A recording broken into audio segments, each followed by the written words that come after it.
Hey everybody, it's Chris here. Figured I'd make a video telling y'all what all has happened to me recently. As y'all can see, I've been posting on my Facebook a GoFundMe for help, financial help. I had an emergency surgery. I'm out of work, and I was the one who brought in the most income. So I'm just coming to explain what all happened so everybody knows, and that y'all don't think I'm just trying to take people's money. So I went to I can't even remember when it was, but I went to the emergency room here in Oklahoma and told them I was having some pains. I've been having pains for a few months. My gut, I couldn't eat spicy foods. My gut would just randomly hurt out of nowhere. And so they ran a CAT scan, did some blood work, and they said my blood cell count, I think, was high or something like that. I can't remember, but they did say that everything looked good on the CAT scan. My organs looked healthy. Everything was great. That they were going to send me a referral to a GI doctor to go see if it was an ulcer or stomach lining issue causing this problem. So I left the next day, still not feeling the best, still hurting. Took those pills that they gave me. They gave me some antacid type pills from the hospital. So I was taking those, and then drove to work because it was time to go to work. And when I get to work in West Texas, a 10-hour drive, the drive was excruciating. About halfway, I had to stop a couple times and walk around and kind of gather myself because the pain was just hurting. So then I get to the man camp I stay at in West Texas, and checked into my room, all that stuff, and I get in my room, and I just, my gut is just unbearably hurting. I can't do nothing. I'm almost in tears. Tried using the restroom, got in the shower, laid down, tried to sleep, couldn't do all of that. I checked in at 1:30. I didn't go to bed till about 7:30. Then I woke up at about 11:30, cold sweats, hurting so bad, thought I was gonna throw up. I was dry heaving, and so I called my boss, told him I was going to the emergency room. I called my wife, told her I was going to the emergency room, that I would let them know what was going on. So I get to the emergency room in Carlsbad because everybody said that was the best of all the horrible hospitals around that area. And I get in there, and it's already full, I guess, so they didn't have a room for me. I had to wait in the hallway, and that kind of sucked because I'm just sitting in the hallway, everybody's walking by, and I'm just hurting. Nobody's paying me no mind or nothing like that. And then finally a nurse comes, gives me an IV, tells me I need to go get a CAT scan and an ultrasound and x-rays and all that stuff. They did a lot more in the initial part than they did here in Oklahoma.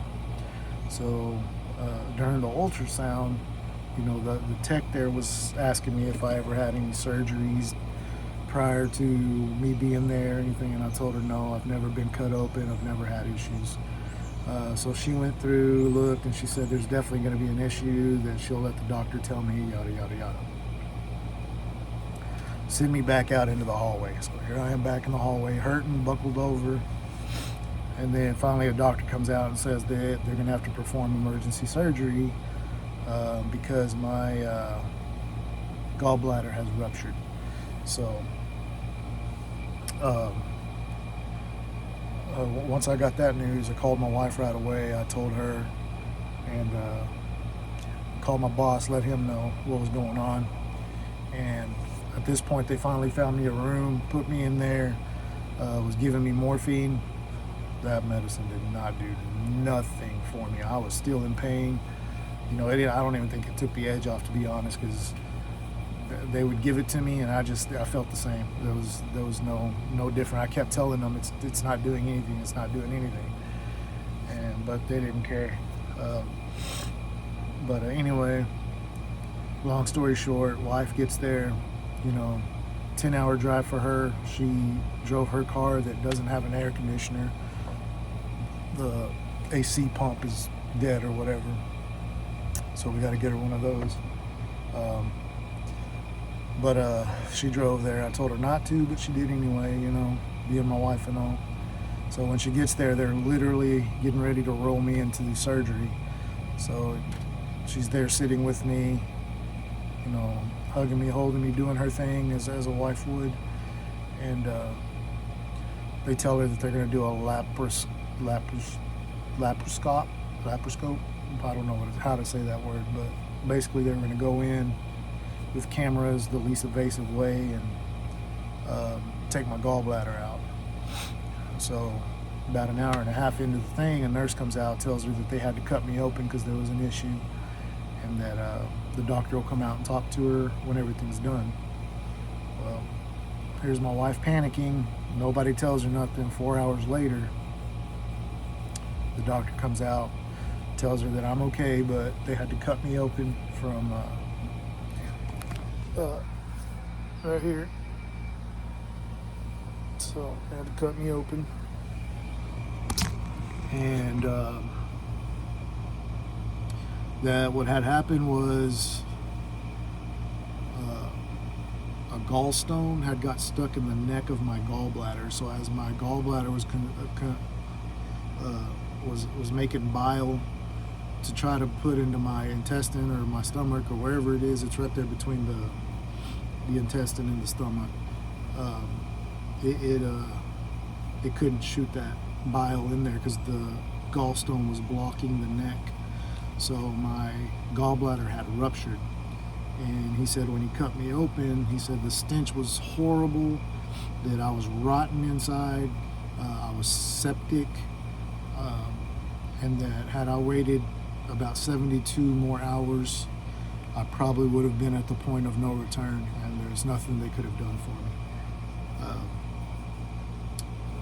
Other than make me comfortable, I guess. But that's really scary to hear, that you almost lost your life. So I did learn something from this, and that's, I'm getting older. I'm not old, but I'm getting older. I'm 42 years old, and I think it's now time that I need to listen to my body instead of trying to be a man and ignore it and tough it out and all that stuff. So I need to start taking care of myself now. I'm getting to that point. So I just want to thank everybody for reaching out, for helping my kids get to where they need to be, for while I was in the hospital, to my family for watching my kids, my other kids watched my kids, to my wife for being by my side through all of this.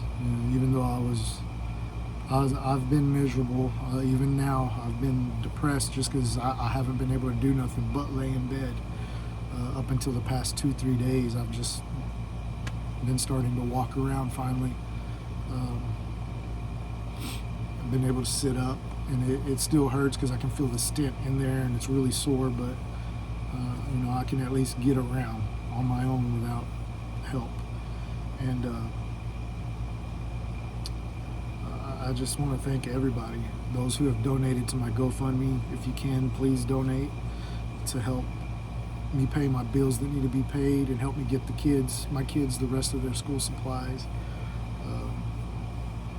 as well as gas to get to all the doctor's appointments I'm going to have to be going to, and just basically for all that stuff. I need help. I hate asking for it, but I need help. So if you guys don't want to donate to a GoFundMe and would rather send to a Cashapp or Venmo or something like that, feel free to send me a message or leave a comment below and I'll message you. But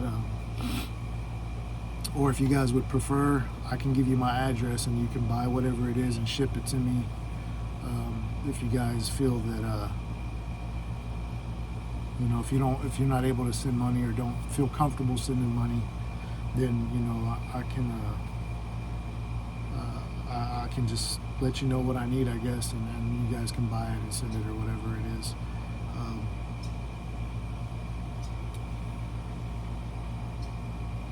Trying to think if there's anything else I need to say. It's kind of hard to tell my story in under 5 minutes, but it's been 10 minutes and I'm gonna go ahead and end this video. But just want to say thank you to everybody.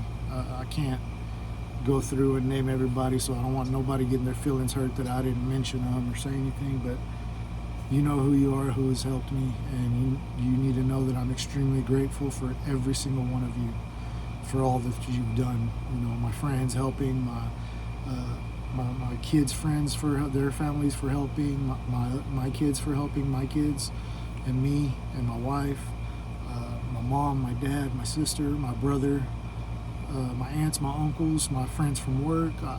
Everybody. I can't go through and name everybody because I don't know who wants to be named and who doesn't. So I just want to tell you guys I appreciate y'all. Oh, and my neighbor D, love that guy. He's the only one I'll name right now, but he's a good dude, and I appreciate him more than he knows. But anyway, guys, thank you very much for watching this long video. I apologize. I just ask that if you can help out, please help out. If not, please share the post. At least let it get out there to other eyes. You know, maybe they can help out. Maybe they're in a better position to send me $10, $20 to help me get my water bill paid and all that stuff. So I think that's all. So I appreciate you all and hope you all have a great day, week, month, and stay healthy and listen to your bodies. All right, later, guys.